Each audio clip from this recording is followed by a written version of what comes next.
안녕하십니까. 중화일보 김한영 논설위원입니다. 오늘은 그 한국 최고의 번역가라고 할 수 있는 김석기 선생님을 모시고 번역의 세계에 대해서 말씀 나누고자 합니다. 이제 특히 김석기 선생님은 특히 로마인 이야기의 번역가로 유명하신데요. 그 다 합쳐서 몇 권 정도 번역하셨습니까? 지금 한 300여 종, 예. 권수로 한 350권쯤 했는데 예.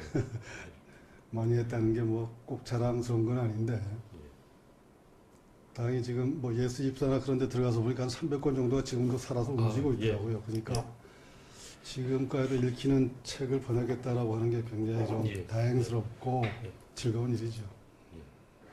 그러니까 일단 김석기 선생님께 번역을 맡기면은 이 베스트셀러, 스테디셀러가 된다. 그런 아주 좋은 징크스가 있는 거네요. 그러니까 네, 고맙습니다. 그래서 오늘은 최근에 이 김석기 선생님께서 그 편의점 인간이라는 그 일본의 상당히 그 유명한 그런 이 신의 작가 책을 번역하시는데, 그래서 이제 오늘 제목은 편의점 시대의 번역. 이제 편의점이라는 게 뭔가 편리하고 가깝고 뭐 그러는데, 또 이제 그 번역이라는 게 또 어떤 이 편의점에서 뭔가 쉽게 살 수 있는 것 같은 그게 들지, 이제 핸드폰 뭐 스마트폰으로도 간단하게 번역을 할 수 있으니까요. 그래서 그런 의미에서 이제 편의점 인간을 번역하시면서 어떤 걸 느끼셨는지 그런 거를 중심으로 말씀 나누겠습니다.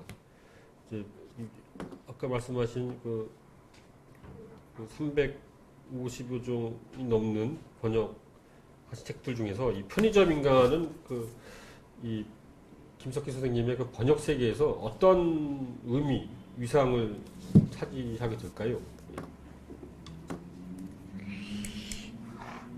근데 뭐 가장 최근에 번역했기 때문에 뭐 옛날 지금까지 계속 번역해온 것하고 이렇게 늘어났을 때 그 어느 정도의 어떤 의미로 닿을지는 모르겠어요. 나중에 근데 더 나이가 든 다음에도 어느 만큼의 어떤 의미로 닿을지 또 남겨질지 모르겠는데, 지금 이 현 단계에서 생각하자면 이 사람이 뭐 일본에서 뭐 그 악과사상을 받았대서가 아니고 번역하고 난 뒤에 이렇게 돌아보면 뜻밖의 굉장히 그 여운이 긴 책입니다.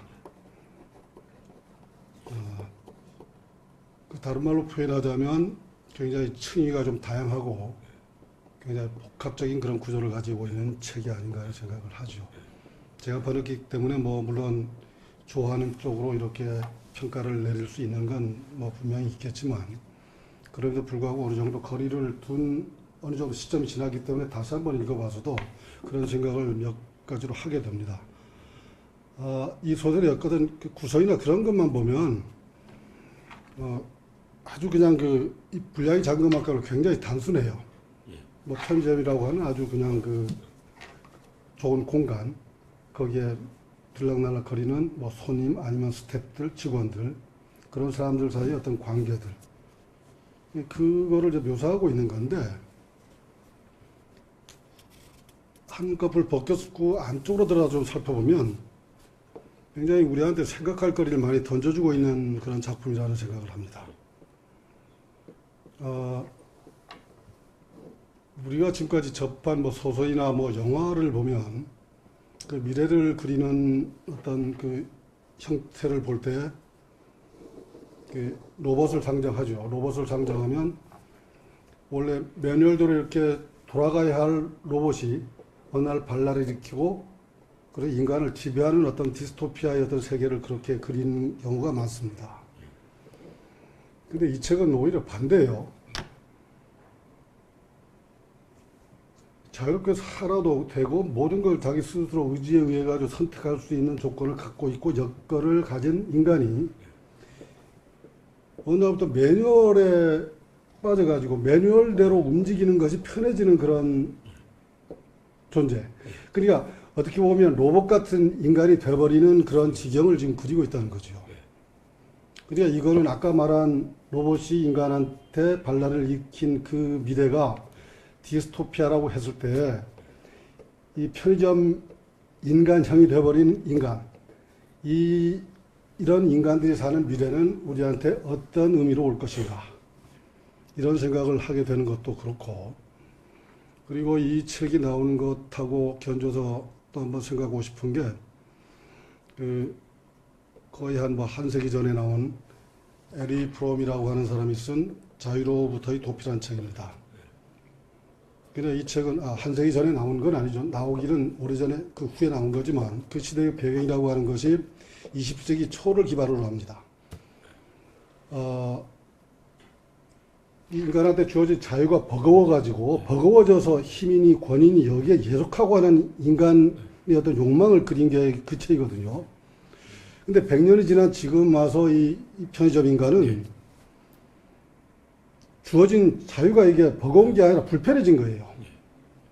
불편해져가지고 매뉴얼이라고 하는 그 안에 자기 스스로를 담아버리는 그런 새로운 어떤 그 모양이 나오고 있는데, 그렇다면 우리가 보도 문명사회적으로 굉장히 급속히 발전, 변화했다라고 하는 지난 100년, 1세기, 그리고 20세기 초에서 20세기 초로 넘어온 100년간의 세상의 변화가 이 책에 담겨 있는 것은 아닌가 하는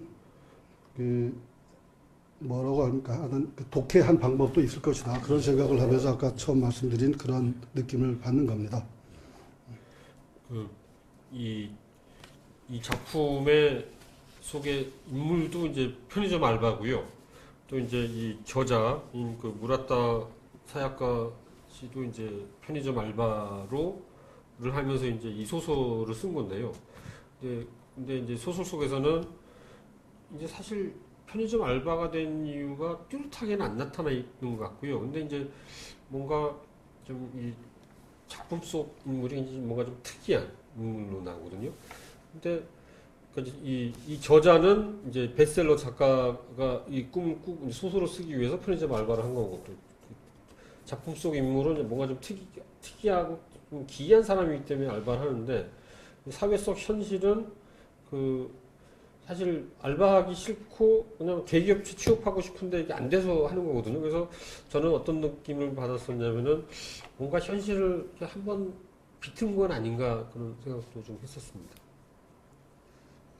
그러니까 이런 걸 겁니다. 가령 이 작가가 편의점 생활을 하다 보니까 이거를 쓰게 됐는지, 어떤 체험을 하기 위해서 편의점 작가가 됐는지, 가령 뭐 되게 소설가들은 어떤 글을 쓰기 위해 가지고 일부러 체험, 뭐 노동 현장이든 어떤 체험하는 경우도 많잖아요. 근데 저는 이 작품을 보면서 굉장히 자연스럽게 읽은 것은, 뭐 그 책에 나온 이 수상 소감을 보니까 자기는 초등학교 시절부터 문학을 하고 싶었고 그런 노력을 쭉 해왔고, 그리고 이 책으로 악과상을 받기 전에도 우리 식으로 얘기하자면 이제 데뷔하는 어떤 절차를 신인상을 통해 가지고 해왔고, 그런 식으로 어떤 문학적 역량에 대해서는 인정을 받은 사람이라고 하는 걸 놓고 보면, 이 사람한테도 편의점 생활이라고 하는 것은 아까 두 개를 얘기하자면 뭐 후자 쪽, 뭔가 약간 건질 수 있으니까 거기서 꾸준히 체험을 해오는 것 아닌가. 물론 그 결과물로 이렇게 나왔을 때, 애초에 말씀드린 편의점 이것만 가지고 써가지고 그 묘사하는 걸로 끝나버렸다면 좀 달랐을 거예요. 근데 이 양반한테선 어떻게 표현할까요?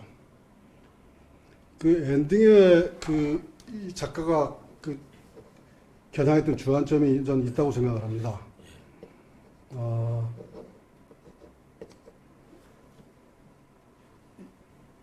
그 체험을 했기 때문에 만들어지는 그 어떤 그 줄거리에서 보자면 굉장히 자연스러워요. 자연스러운데 독자 입장, 특히 저처럼 이제 뭐 가끔 소설을 써봤던 사람이 갖고 있는 상상력으로 보자면 굉장히 뻔하다는 생각도 듭니다. 그리고 그 규모가 너무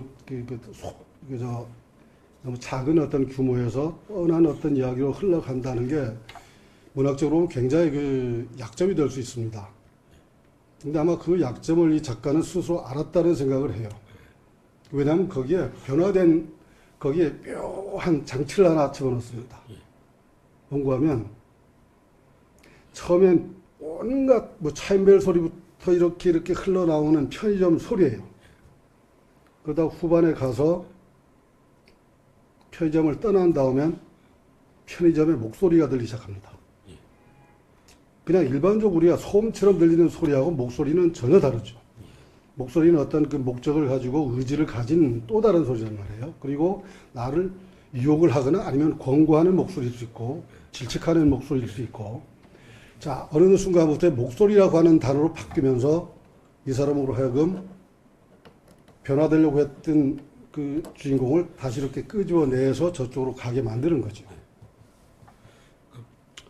아, 그것이 아마 이 작가가 그 체험이면서 체험이라고 하는 그 관점을 봤을 때 이 소설을 쓰기 위해서 체험했는지, 쓰다 보니까 체험했는지 그것이 혼용된 부분이지만 결국은 체험을 하러 간 거 아닌가, 쓰러 체험한 거 아닌가 하는 생각을 하죠.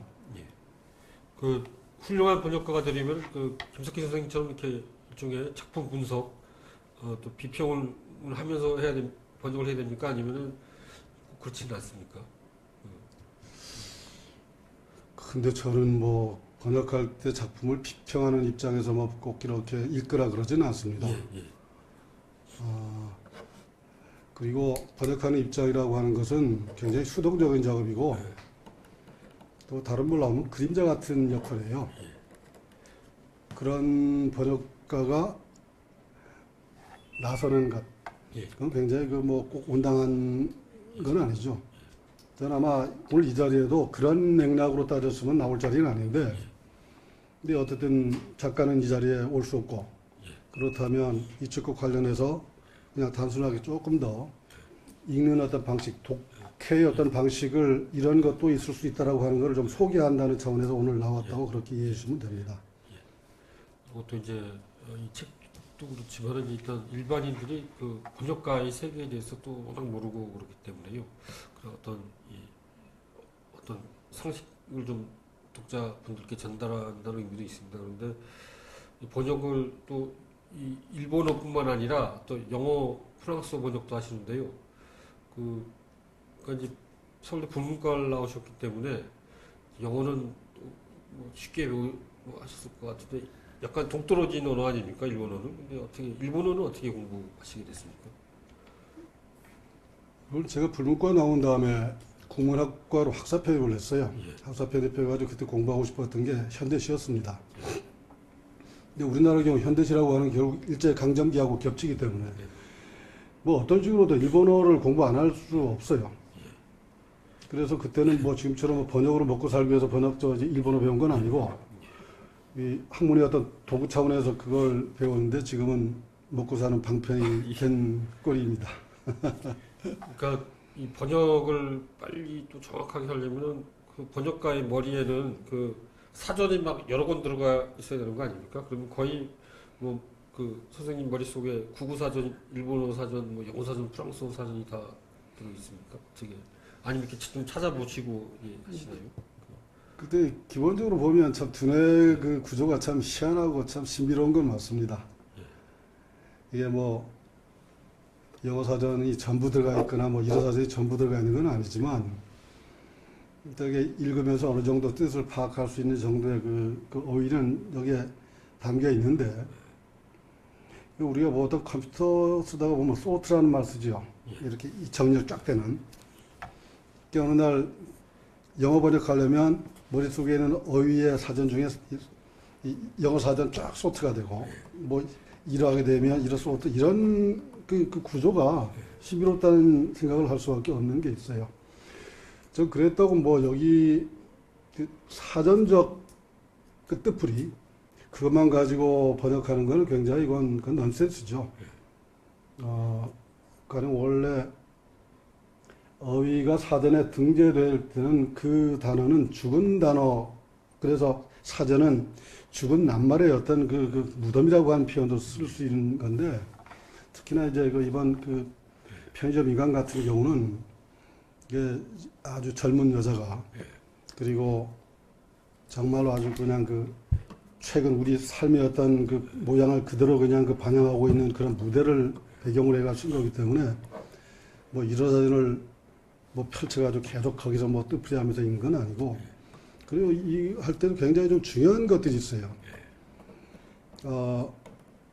가령 어떻게 세상에 내가 적응해서 살고 있다가 그걸 벗어나면 그 무리에서 떨어져 나온다. 떨어져 나오는 어떤 두려움을 표현할 때 일부러 그 작가가 썼겠다 싶어가지고 나도 그 번역해서 일부러 그 말을 그대로 놨는데, 삭제, 예. 제거, 예. 소거, 이런 표현을 써요. 근데 우리가 그걸 한뭉뚱이로 우리식으로 얘기해버리면 떨쳐낸다 해버리면 될 텐데 일부러 그거를 쓰고 있단 말이죠. 그래서 나도 번역에선 그 어휘에 그거를 이제 존중해주는 식으로 이렇게 했는데, 이런 것들하고도 관련돼서 그 어휘의 어떤 그 집사이라고 하는 거는 내가 계속 끊임없이 그쪽 나라 책을 읽거나 번역을 하면서 나름대로 그 어휘 사전을 갖고 있어야 됩니다. 저는 우리가 단순하게 시중에서 파는 뭐 단어장 같은 사전이 아니고 그런 노력이라고 해야 됩니까? 그런 그 성심이 좀 필요할 때가 많죠. 번역하는 입장만이 아니라 뭐 글 쓰는 사람들은 누구나 다 그런 그 필요성을 가질 거예요. 근데 번역 과정에서 그 일반 어떤 이 인문사회과학 책하고요, 문사철 책하고 소설하고 어떤 게 더 어렵습니까? 이 경우에는 이제 소설인데 오히려 더 어렵습니까? 아니면은 그 이거 이 편의점인가 번역하시면서 어떤 느낌을 받으셨습니까? 뭐 이것만이 아니라 평상시에도 뭐 그런 질문 맞고 그렇습니다만은, 근데 그건 어떻게 보면 그때 어떤 텍스트를 만나느냐가 제일 중요하죠. 가령 뭐 한 예를 들면 전 지금까지 뭐 가장 의미 있는 작업 중에 하나라고 스스로 생각하고 있는 게 저기 허먼 멜비라는 미국 작가의 그 모비딕인데,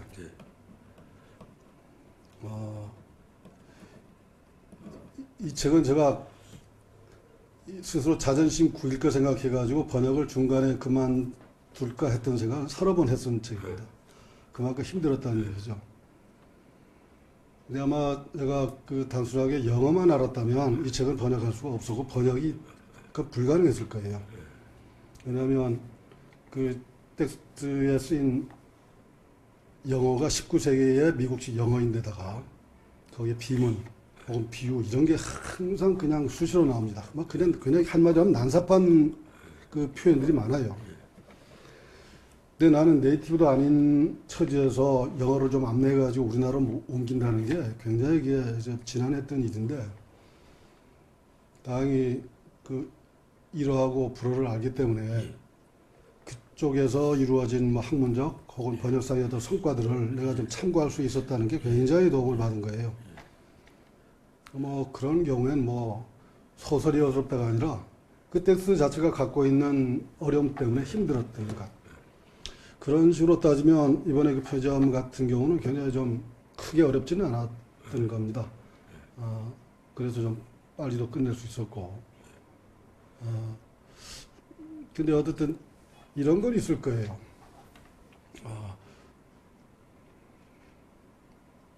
내가 이제 벌써 이제 뭐 할아버지도 나이가 돼서 이 30대 젊은 여자가 쓴 어떤 작품을 번역할 때 최근에 어떤 그 감각에 많은 어휘를 과연 쓸 수 있는가, 쓰고 있는가. 우리나라 번역할 때 또 다른 어휘법 필요하다고 했던 맥락에서 얘기하자면 그렇습니다. 그 부분은 내가 조금 좀 스스로 안타까운 부분이 있을 수 있다는 생각을 좀 해요. 또 이런 것하고 관련되면 이런 얘기도 가능할 겁니다.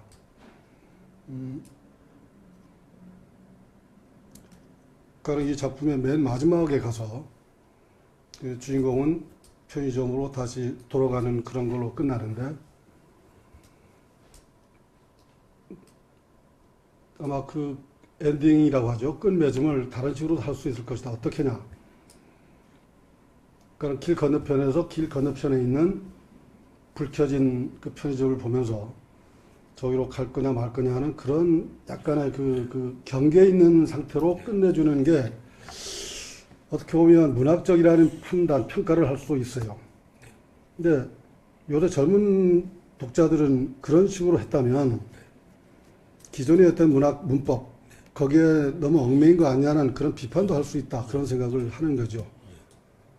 그래서 아까 그 번역과 관련했을 때도 그 현대성이라고 하는 것 그것은 어떤 이 책을 접할 수 있는 어떤 독자들의 어떤 계층하고도 이렇게 그 맞물리는 부분이 있을 수 있어서 제가 과연 그 부분은 과연 제대로 했는지 그 점에 대해서 내 스스로 좀 안타깝다 그런 생각을 갖죠.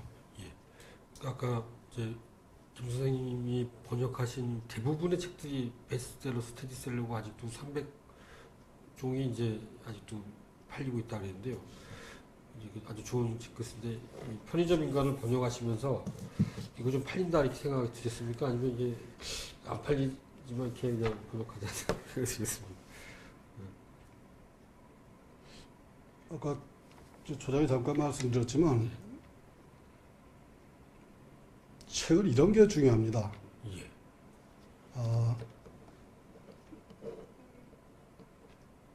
가령 그 책을 읽고 50%만 이해해도 되는 독자가 있을 수도 있고 100%를 이해하는 독자가 있을 수도 있고 아니면 작가도 원래 염두에 두지 못한 또 다른 것까지 해석 속으로 상상해낼 수 있는 120%를 보는 독자가 있을 수 있습니다. 아까 그 말을 저는 이제 층위가 다양하고 좀 복합적이라고 하는 표현을 썼는데 이 책이 바로 그런 이 장점을 갖고 있다. 굉장히 단순한 구조인 것 같지만 그 얘기는 20대 독자와 50대 독자가 동시에 읽을 수 있는 책이라고 하는 말하고 이렇게 연결이 되겠죠. 그건 모르겠어요. 이상이 이 책이 일본에서 최고 권위상을 받았기 때문에 수상작이라고 하는 그 선입견 때문에 내가 그렇게 좀 그 높이 평가한다고 하는 얘기도 있을 수도 있겠지만 가능하겠지만 근데 저는 이제 번역을 하면서 그런 생각은 기본적으로 했어요. 아마 좀 많이 팔리지 않겠는가. 예. 그러니까 현재까지 징크스를 보면은 이제 그 대부분이 베스트셀러 맞아서. 그리고 그건 내가 이렇게 점 찍어서 잘 팔리고 그런 건 아니지만 그건 어떤 요즘 출판사들도 굉장히 좀 눈 밝은 편집자들이 많아가지고 좋은 책들을 많이 좀 골라내죠. 그래서 최근에 와서는 내가 이제는 난 내가 하고 싶은 책만 이렇게 가끔 번역해서 내는 쪽으로 이렇게 좀 뒤물러선 편이긴 한데, 근데 여하튼 우리나라 독자들이 이런 책들을 지금 좀 많이 읽는 게 좋다고 생각을 해요. 그리고 또 어떻게 표현하면 이런 것도 있습니다. 우리나라 그 독자들 아니면 독서 시장, 독서 형편 이게 우르르 몰려다니는 그런 추세들이 좀 있는데 누가 읽으면 나도 안 읽으면 안 되는 것처럼 그러다 보니까 그 말도 안 되는 책들이 베스트셀러 되고 무슨 텔레비전에 잠깐 소개되면 우르르 가서 읽고 그러는 아주 병폐도 있는 거지만 그는 그런 책이고 이 책은 기본적으로 나라는 다르지만 거의 동시대 그 풍속 혹은 풍경을 이렇게 담아내고 있는 책이기도 하고 우리가 보기엔 일본이 마땅치 않은 그런 동네이긴 하지만 그쪽에서 그나마 권위 있는 상을 그렇게 그리고 그 악고상 그 역사에서도 굉장히 이번에 이 책은 굉장히 독특하다는 차원에서 더 아주 호평을 받은 그런 책이라고 하대요. 그렇다면 우리는 독자들도 충분히 읽으면서 즐길 수 있는 책이다 그런 생각을 하죠. 어떻게 보면 그 편의점이나 맥도날드 그런 거랑 이제 세계화 또 세계적 현상으로 이제 젊은이들이 취업을 하고 싶으나 못하고 이제 편의점 알바를 하는 그런 현실이라든가 결혼을 안 하고 또 결혼을 해도 애를 안 낳고 그런 조류 결국 이제 세계화의 문제와 한국 일본 그러니까 이제 이 책이 이제 공감을 얻을 수 있는 거는 이제 뭔가 동시대적이고 뭔가 같은 구조 속에서 이제 사람들이 움직이고 있는 게 아닌가. 그러니까 이제 아까 매뉴얼 얘기도 하셨지만은 어떻게 보면은 이 어떤 편의점의 그 매뉴얼이 아니라 어떤 그 삶의 매뉴얼 자체가 바뀌고 있지 않는가 그런 생각도 좀 해봤습니다. 아까 제가 그 편의점 인간형이라고 말할 때 그 염두에 둔 게 바로 그런 것들이에요. 바로 그런 것들한테 내가 한번 예속이 된다가 아니라 거기에 길들여지면 다 편해진다는 거죠. 바로 그거. 근데 어디 가서 이제는 점점 그 요새 뭐 우리나라 젊은이들한테도 뭐 그런 얘기를 좀 약간 야단치는 그 언론 입장에서는 얘기하잖아. 너무 이렇게 기력도 없고 힘도 없고 용기도 없다. 요새는 뭐 불의를 봐도 나서가지고 대모하는 애들도 없다. 뭐 등등 그런 얘기들. 그리고 또 어떤 시인은 술 한잔 못하면서 네가 시를 쓰냐 아주 그렇게 야단도 쳐요. 그게 술이라고 하는 매개는 단순하게 술 마셔 취한다가 아니라 술을 마시면서 또 다른 어떤 세상과의 어떤 그 소통하는 그런 어떤 방식의 그 매개로서 그런 상징처럼 얘기를 하는 거죠. 근데 뭐 점점 그렇게 이제는 인간이 좀 착해지겠죠, 점점. 이 번역가라는 직업이 굉장히 그 매력적이고 또 굉장히 그 어떻게 보면은 특히 육아를 하셔야 되는 여성분들이 이제 경력 단절되기도 하고 그렇기 때문에 이제 번역가로 이제 집에서 물론 이제 얘가 아주 어릴 때는 좀 힘들겠지만요. 이게 아주 좋은 직업인데 어떻게 보면은 그 번역가가 되고 싶은 그 분들이 많을 것 같은데요. 그 번역가로 데뷔를 하려면은 그걸 어떻게 뚫을 수 있습니까?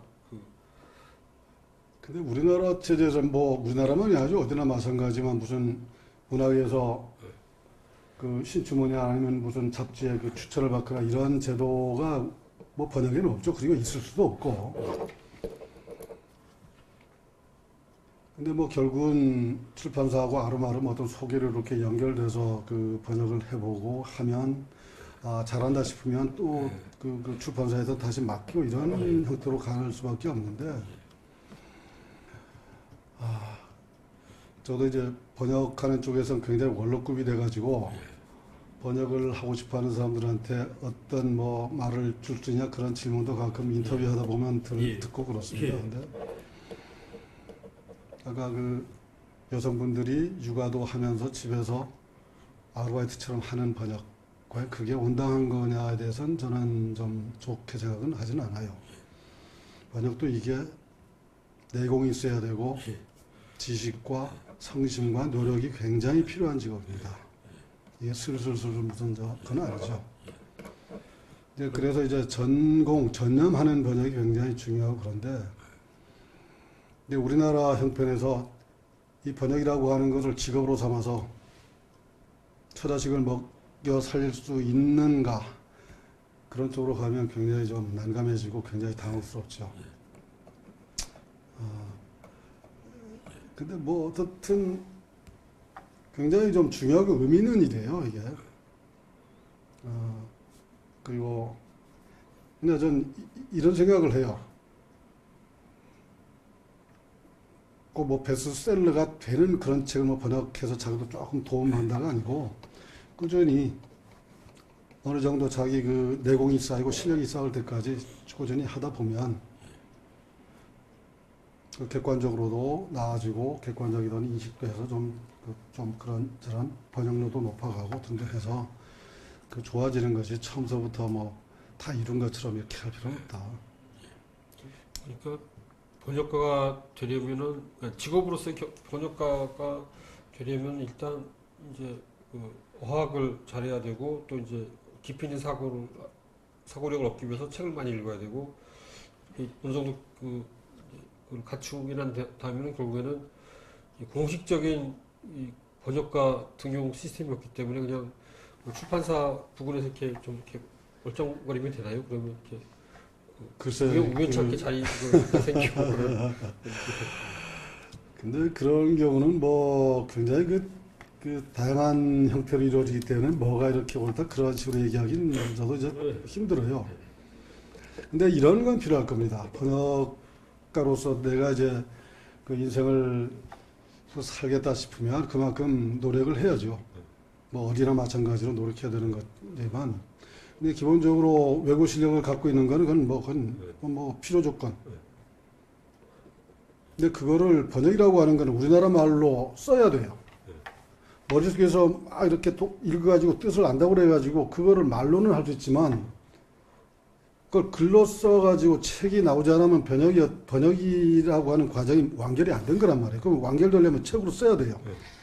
글로 쓰는 과정이 또 한쪽으로 굉장히 중요합니다. 그래서 이거를 이제 뭐 충분 조건이라고 얘기할 수 있는데, 외국어 실력은 어느 정도 갖췄지만 우리 글로 쓰는 실력이 모자라면 그 번역은 그 제대로 된 번역, 잘된 번역이라고 할 수가 없어요. 그러니까 우리가 뭐 외국에 가서 유학도 갔다 오고 뭐 외국어랑 많이 공부하지만, 근데 그 단계에서 끝나서는 안 되고, 번역을 할 거면 우리 글로 쓰는 노력, 그런 그 시간을 투여하고 이렇게 애쓰는 작업이 또 한쪽으로 굉장히 필요하다. 그런 번역하는 과정만이 아니라 그 자기 스스로 연수한다고 생각해서 그런 노력도 하고 나야 어떤 번역을 해줬을 때 어느 출판사에서 이 번역이 참 괜찮다, 잘 됐다라고 하는 식으로 인정해줘가지고 그 단계로 넘어갈 수 있는 거죠. 뭐 그런 노력도 한쪽으로는 해줘야 할 겁니다. 김석기 선생님의 경우에는 그 한국일보 신춘문예 소설로 당선되셨기 때문에 어떻게 보면은 자연스럽게 이제 뭐 그런 폭이죠. 예. 준비가 되신 거고요. 그러면은 국어로 글을 잘 쓰려면은 어떻게 또 해야 됩니까? 그러니까 번역을 잘 하기 위해서는 국어를 또 영어, 뭐 프랑스어, 뭐 스페인어뿐만 아니라 국어를 잘해야 되는데, 국어를 잘하려면 어떻게 해야 됩니까? 국어로 글쓰기. 그건 뭐 가장 상식적일 거예요. 뭐 글쓰기 잘하려면 두 가지 필요한 거죠. 하나는 어휘력, 하나는 문장력. 어휘력은 많이 읽어야 되고, 예. 문장력은 많이 써봐야 되고. 예. 그러니까 일기라도 많이 써봐야 그럼요, 되나요? 일기 쓰듯. 예. 저는 일기를 초등학교 때부터 썼어요. 예. 그래서 결혼하고 한 10년까지 쓰다가 그 다음에는 매일 똑같은 일이잖아요. 집에서 일하면 뭐 직장을 안 다녔으니까 내 일하는 방으로 건너가서 하루 종일 뭐 번역했다. 이게 똑같은 얘기냐. 그 다음부터는 일기를 쓸 필요가 없어져서 안 썼는데, 아마 어떻든 자기가 그때 뭐 기행문을 쓴다든지 일기를 쓴다든지 뭐 하면서 그런 식으로 그 글 쓰는 노력을 해서 자기 스스로 문장력을 키울 필요가 굉장히 있습니다. 제가 몇 달 전에 그 미국 실리콘밸리의 그 인공지능 전문가 분들하고 이제 인터뷰를 했었는데요. 이제 그 요즘 이제 AI가 그 간단한 스포츠 기사나 날씨 기사 뭐 그런 거는 쓰기 때문에요. 그러면 그러면 기자라는 직업은 안전한가 여쭤봤었거든요. 그랬더니 그 기자라는 직업은 안전하다. 근데 오늘 주제가 이 편의점 시대의 번역인데요. 이제 아까 말씀드린 이 스마트폰으로도 이제 뭐 할 수가 있고, 이제 구글 번역이 상당히 그 어느 정도 정확하고 사람 놀라울 정도로 뭐 그런 것도 있는데, 그 번역가라는 직업은 안전하다고 생각하십니까? 아니면 이게 곧 사라질 직업이라고 생각하십니까? 지금 현재는 안전하다고 생각을 합니다. 예. 가령 영어를 불어로, 뭐 불어를 독일어로 바꾸는 서양어 관계는 그게 이제 뭐 문법이 어떤 형태 문장의 그 구조가 비슷하니까 그게 어느 정도 이렇게 닮아가는 부분이 있죠. 근데 우리나라 문장 구조를 서양하고는 굉장히 다릅니다. 그리고 뭐 기계적인 번역이 필요한 부분은 그 번역 기계가 아마 커버할 수 있는 부분이 있을 수 있어요. 근데 문학 번역은 좀 그렇습니다. 문학 번역은 지금 기계 번역이 따라올 수 없는 부분이 여러 가지가 있는데, 그러니까 문학이라고 하는 차원을 얘기하자면 이렇습니다. 문학에서는 의도적 오리라고 하는 말을 씁니다. 그게 막 예를 들면 이런 거죠. 뭐 누구나 잘 아는 이제 염상섭이라고 하는 분이 쓴 이제 표본실의 청개구리라고 하는 작품이 있는데, 거기에 청개구리를 해보니까 김이 모락모락 올랐다. 과학적으로 보면 그게 말이 안 되는 겁니다. 왜냐하면 청개구리는 냉혈 동물이 없고 뭐 아무리 해보여도 뭐 김이 나오진 않죠. 근데 문학은 바로 그런 표현이 가능한 것. 자, 그러면 그런 문학을 번역할 때 기적으로 번역이 안 된 부분을 담당해야 되는데, 제가 이제 번역한 쪽에서 하나 그 예를 들게요. 제가 아까 가장 의미 있는 번역 작업이라고 했던 모비딕이라고 하는 작품이 맨 첫 구절이 Call me 이슈메일이라는 문장입니다. 그 직역하면 뭐 날 이슈메일이라고 불러달라. 그건 틀린 번역은 아니에요. 네.